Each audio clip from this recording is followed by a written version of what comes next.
এই ভিডিওটা মূলত যারা ডাব্লিউবি ডিপার্টমেন্টাল এক্সামের জন্য প্রিপারেশন করছো তাদের জন্য। এখানে ভোটের ডিউটির জন্য বা বিভিন্ন ল অ্যান্ড অর্ডার ডিউটির জন্য বইটা খুলে বসতে পারছো না, তাদের জন্য মূলত ভিডিওটা শেষ পর্যন্ত দেখবেন। আশা করছি প্রিপারেশন অনেক হেল্প হবে। তো চলুন দেরি না করে ভিডিওটা স্টার্ট করা যাক। 1 নম্বর প্রশ্ন হলো, খুনের চেষ্টা করলে তার শাস্তির বিধান আইপিসির কোন ধারায় দেওয়া আছে?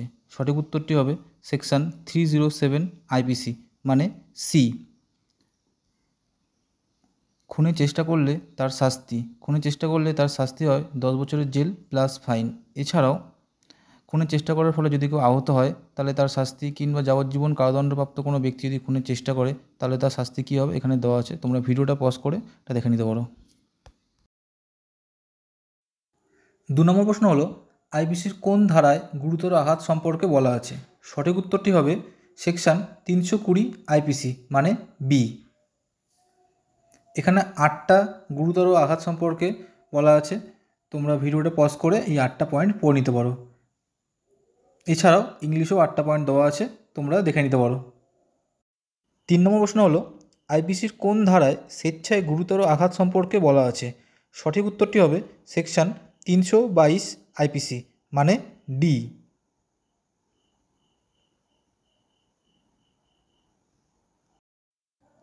4 নম্বর প্রশ্ন হলো, স্বেচ্ছায় গুরুতর আঘাত করার শাস্তি আইপিসির কোন ধারায় বলা আছে? সঠিক উত্তরটি হবে সেকশন 325 আইপিসি, মানে সি। স্বেচ্ছায় গুরুতর আঘাত করার শাস্তি হলো 7 বছরের জেল প্লাস ফাইন।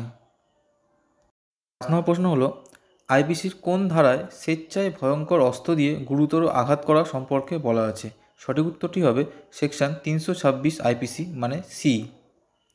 স্বেচ্ছায় ভয়ঙ্কর অস্ত্র দিয়ে গুরুতর আঘাত করার শাস্তি হল যাবজ্জীবন কারাদণ্ড কিংবা 10 বছরের জেল এবং ফাইন। 6 নম্বর প্রশ্ন হলো, স্বেচ্ছায় অ্যাসিড ব্যবহার করে গুরুতর আঘাত, এটি সেকশন 326 এ আইপিসিতে বলা আছে, মানে সি। স্বেচ্ছায় অ্যাসিড ব্যবহার করে গুরুতর আঘাত করার শাস্তি হল 10 বছর থেকে যাবজ্জীবন কারাদণ্ড এবং ক্ষতিগ্রস্ত ব্যক্তিকে জরিমানা দেওয়ার ব্যবস্থা। 7 নম্বর প্রশ্ন হলো, স্বেচ্ছায় অ্যাসিড নিক্ষেপ বা নিক্ষেপের চেষ্টা, এটি সেকশন 326 বি আইপিসিতে বলা আছে, মানে অপশান ডি। স্বেচ্ছায় অ্যাসিড নিক্ষেপ বা নিক্ষেপের চেষ্টা করার শাস্তি হলো 5 থেকে 7 বছরের জেল এবং ফাইন। 8 নম্বর প্রশ্ন হলো, আইপিসির কোন ধারায় আঘাত সম্পর্কে বলা আছে? সঠিক উত্তরটি হবে সেকশন 319 আইপিসি, মানে অপশান সি। আঘাত, কেউ অন্য ব্যক্তির শারীরিক ব্যথা, রোগ বা দুর্বলতা সৃষ্টি করলে তাকে আঘাত করা হয়েছে বলে মনে করা হয়। 9 নম্বর প্রশ্ন হলো, আইপিসির কোন ধারায় স্বেচ্ছায় আঘাত সম্পর্কে বলা আছে? সঠিক উত্তরটি হবে সেকশন 321 আইপিসি, মানে অপশান বি।